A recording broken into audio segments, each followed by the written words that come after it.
కోటకి. దెయ్యం నాటకం ఆడినందుకు హంస ఇప్పుడు నిజంగానే దెయ్యమై ఇక్కడ సంచరిస్తుందా ఏమిటి? మంగా, ఎవరైనా సరదాగా ఏడిపించడానికి తీశారేమో. నాకు ఈ వ్యవహారం చూస్తుంటే సరదాగా చేసినట్లేదు, తమాషాగా ఏడ్పించడానికి దాచినట్టుగా కూడా లేదు. నిజంగానే మనల్ని ఏడ్పించాలని చూస్తున్నట్టుంది. సరే సరే, ముందా కేక్ ఎక్కడుందో చూద్దాం పదండి. అమ్మగారు అమ్మగారు, కేక్ ఎవరు ఈ డస్ట్బిన్లో పడేశారు అమ్మగారు?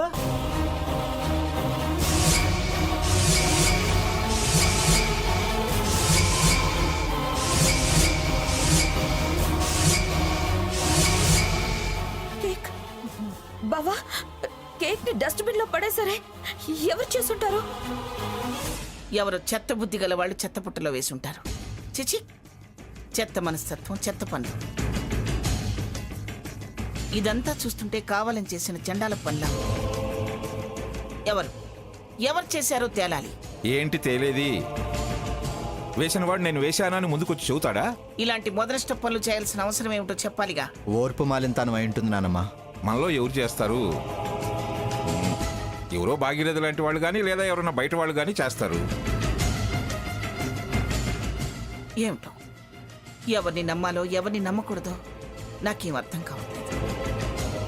కాలం మారుతుందో బుద్ధులు మారుతున్నాయో తెలియడం లేదు. గ్రాండ్ గా జరుగుతుంది అనుకున్నాను, ఇలా స్పాయిల్ చేసి మూడ్ ఆఫ్ చేశారు.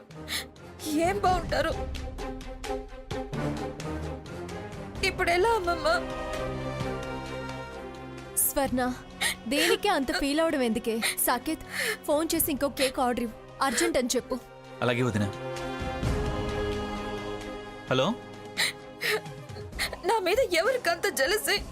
నేనేం ద్రోహం చేశానని, నేనేం పాపం చేశానని? ఊరుకోవే, పుట్టినరోజు నాడు ఎందుకు ఆ కన్నీళ్ళు? ఊరుకో. సాకేత్, ఒకసారి నాతో పట్రా.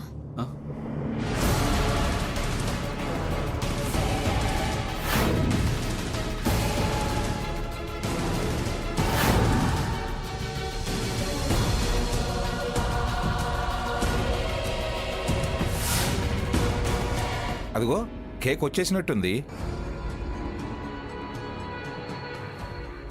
నమస్కారం అండి. ఆహా, నమస్కారం.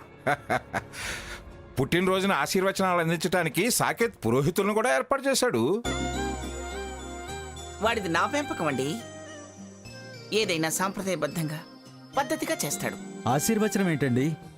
దశదిన కర్మ ఆబ్దికం పెట్టాలి అని కబురు చేశారు కదా.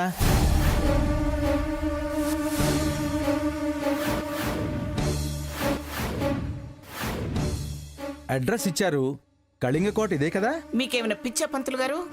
ఆప్తికం ఏమిటి? అలా చెప్పి అడ్రస్ ఇచ్చి రమ్మన్నది ఎవరు? నేనే రమ్మన్నాను వారిని.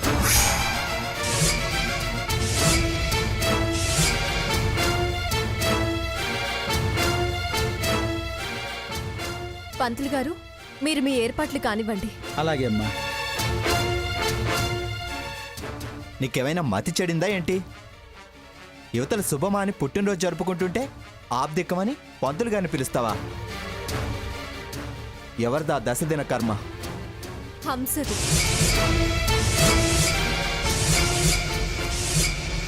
దాని ఆబ్దికం మనం చేయాల్సిన అవసరం ఏముంది? ఏ అవసరం వచ్చి సాకేత్ దహన సంస్కారం చేశాడో అతనే ఈ దశదిన కర్మ చేయాలమ్మమ్మ గారు. అక్క, ఏం మాట్లాడుతున్నావు నువ్వు? బావ దానికి కర్మ చేయడం ఏంటి? తను భార్య కావాలనుకుని చనిపోయింది. భర్త స్థానంలో దహన సంస్కారం చేస్తానని చేశాడు.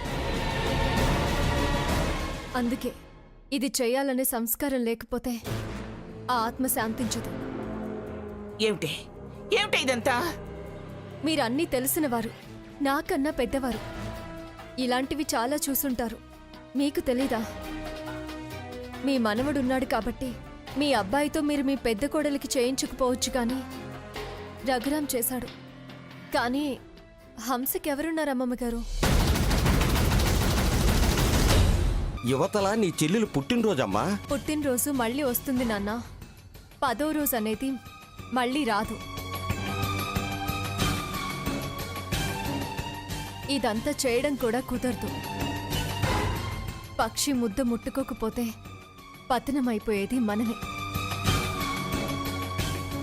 నేను మన కుటుంబ శ్రేయస్సు వంశాభివృద్ధి ఆలోచించే పిండ శాంతి జరిపించాలి అనుకుంటున్నాను. ఆ ఆత్మను వైతరిని దాటించాలి అనుకుంటున్నాను. నేను చేస్తున్నది తప్ప అమ్మమ్మ గారు? గరుడ పురాణం అంత వివరంగా చెప్తుంటే తప్పనేలా అంటాను?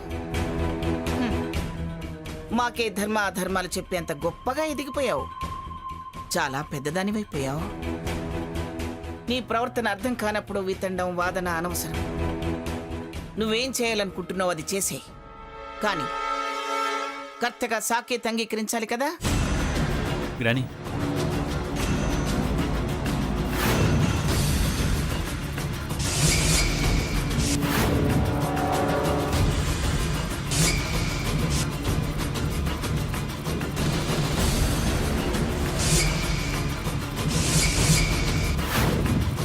సాకేత్, ఒకసారి నాతో పట్రా.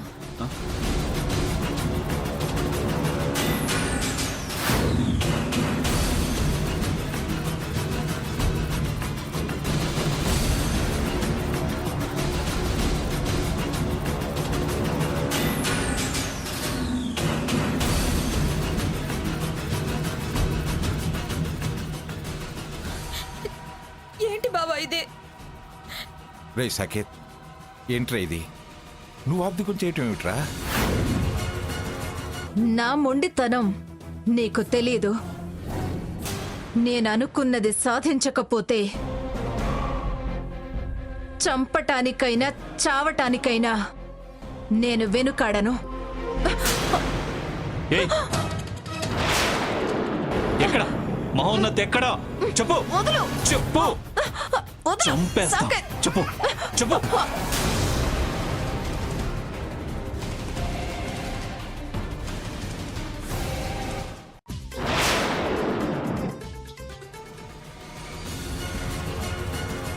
మహోన్నత్ భవిష్యత్తు గురించి ఆలోచించే తను సరే అన్నాడు. అక్క, ఏంటిదంతా? అంటే అందరినీ ఇలా లాక్ చేసావా? సెంటిమెంటల్ బ్లాక్మెయిల్ చేస్తున్నావా? నాకేం బ్లాక్మెయిల్ చేయాల్సిన అవసరం లేదు. జే కీడు నీడ మన కుటుంబం మీద పడకూడదని చేయిస్తున్నాను. అర్థం చేసుకుంటే మంచిదనిపిస్తుంది. అపార్థం చేసుకుంటేనే నేను మీ అందరికీ చెడ్డదానిలా కనిపిస్తాను. తాతయ్య గారు, మీరే న్యాయం చెప్పండి. నేను న్యాయశాస్త్రం మాత్రమే చదివానమ్మా. అపరకర్మల శాస్త్రం, ధర్మశాస్త్రం, గరుడ పురాణం చదవలేదు. బాబా, నువ్వు దానికి కర్మ చెయ్యొద్దు. భార్య నేను బతికే ఉన్నాను. చనిపోయింది చిన్న భార్య.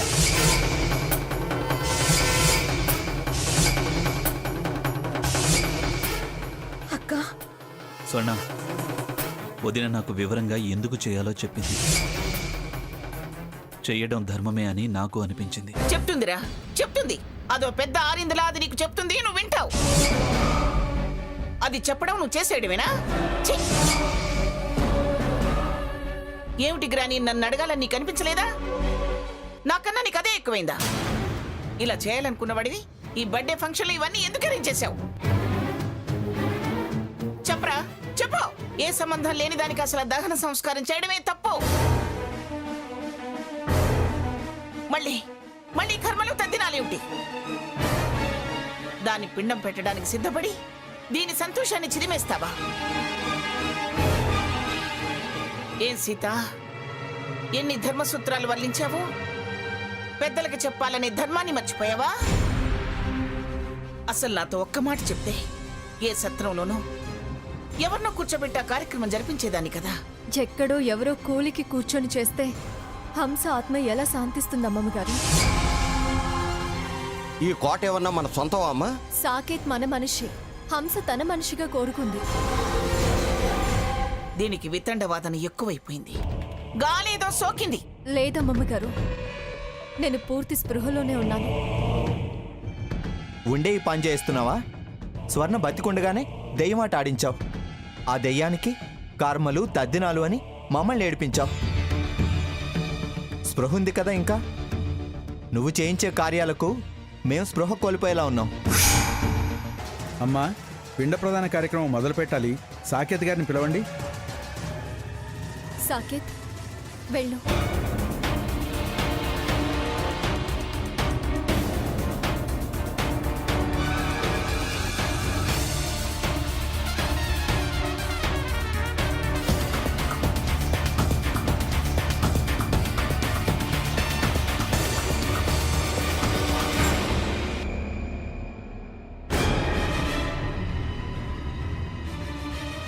రండి బాబు, కూర్చోండి.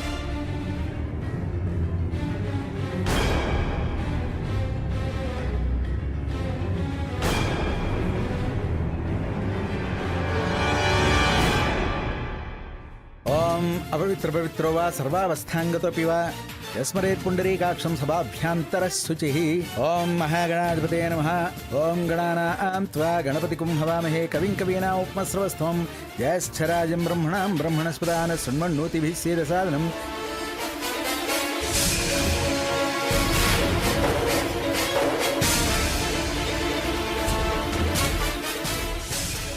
చూస్తున్నావుగా రామచంద్రయ్య, నీ పెద్ద కూతురు నిర్వాకం చూస్తున్నావుగా. ఇది నీకేమైనా న్యాయం అనిపిస్తుందా? నా కూతురు సీతేనా అని నాకు అనుమానం వేస్తుంది. కారణం లేకుండా ఏ పని చేయదని నాకు నమ్మకం ఉండేది. ఆ నమ్మకం తప్పని మొదటిసారి అనిపిస్తుంది.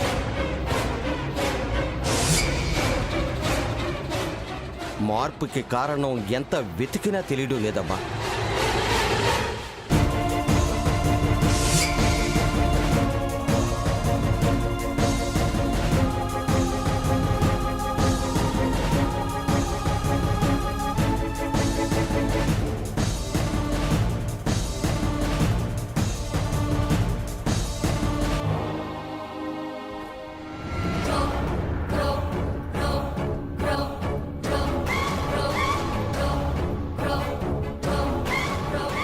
Madam cake.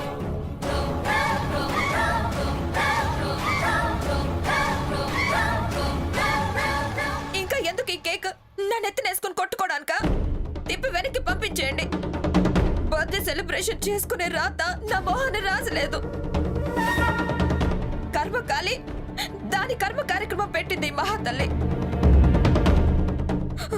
అంతా నా దురదృష్టం. బర్త్డే లేదు, ఏం లేదు.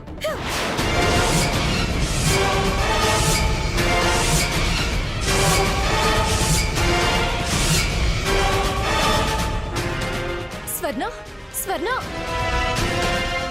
అమ్మమ్మ గారు, ఈ విషయంలో నా తప్పేమీ లేదు అమ్మమ్మ గారు. నువ్వు ఇంకేం మాట్లాడుకో. ఇంత చేసిన దానివి ఇది తెలీదు అంటే నమ్మేంత వెరివాళ్ళం కాదు మేము. అది పాపం కాదే, ఇది పాపం. అమ్మమ్మ గారు, పదండి.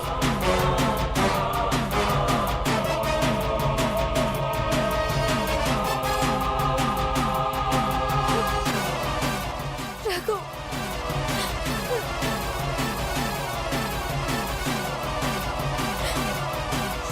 నాన్న, నేనేం చేయలేదు నాన్న. ఏంటోనమ్మా, నాన్న,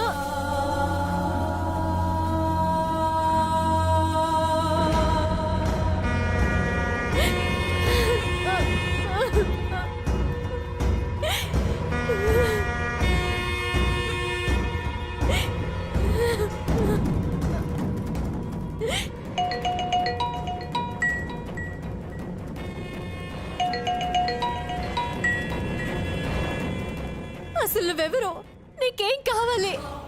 ఎందుకు నా జీవితంతో ఇలా ఆడుకుంటున్నావు? చెప్పు. శబాష్, ఇదే నాకు కావాల్సింది. ప్లీజ్, నీకేం కావాలో చెప్పు. నాకు కావాల్సింది చాలా ఉంది. ఇప్పుడే ఎందుకు చెప్తాను? Hello, hello.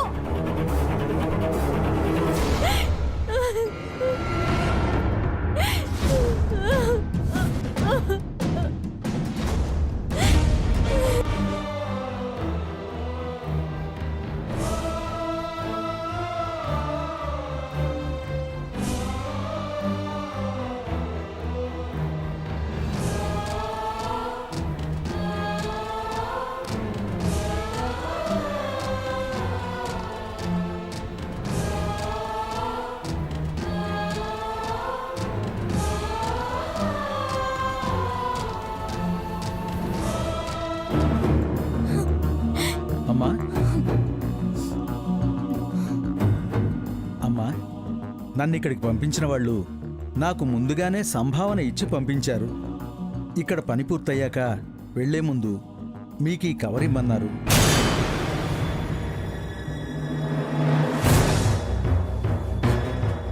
ఉంటానమ్మా.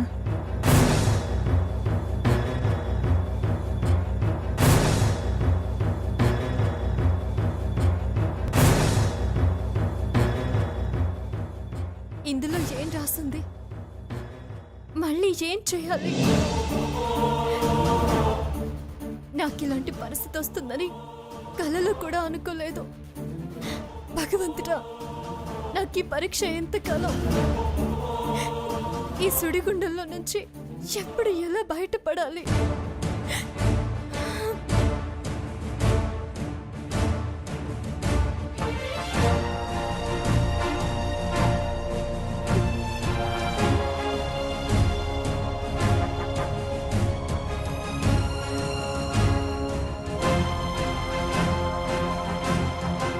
స్వర్ణ బర్త్డేని డెత్ డేగా మార్చటంలో, సంతోషాలు చిదిమేసే విషయంలో నీ హెల్ప్ చాలా గొప్పది. నీ సహాయానికి థ్యాంక్స్.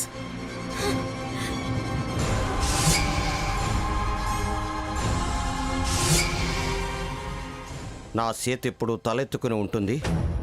తననందరూ తలెత్తి చూడాల్సిందే అనుకున్నాను. అంతకంటే ఉన్నతమైన వ్యక్తిత్వం ఉన్నవాళ్ళు ఈ భూప్రపంచంలో ఉండరు అనుకున్నాను. కన్న తండ్రి ముందు ఇలాంటి తలదించుకునే పనులు చేస్తుంది నా కూతురు అని చెప్పుకోవడానికి సిగ్గుపడి నేను తలదించుకోవలసి వస్తుందని కలలో కూడా ఊహించలేదమ్మా. అవతలి వాళ్ళ కన్నీళ్లు తుడిచి ఓదార్చే గుణం ఉందనుకున్నాను.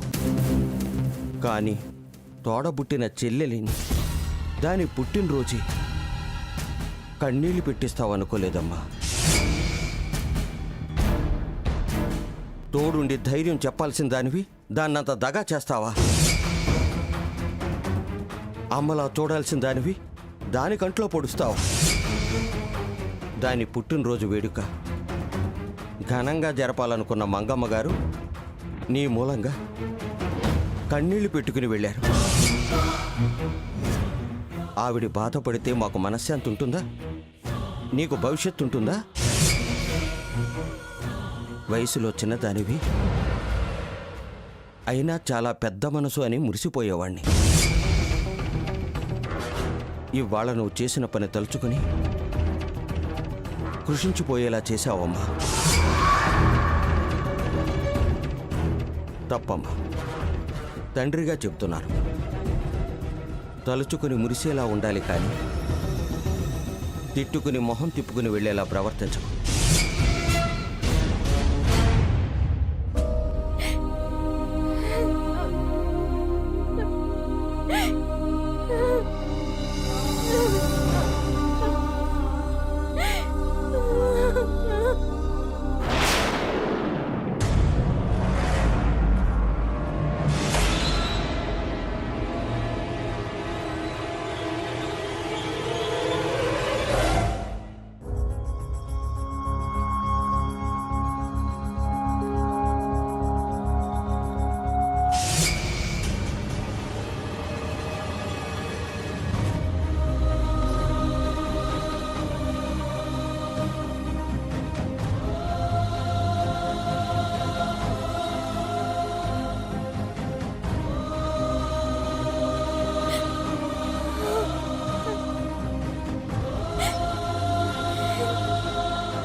క్షమించండి అమ్మగారు, మీ మనసు నొచ్చుకునేలా ప్రవర్తించాను.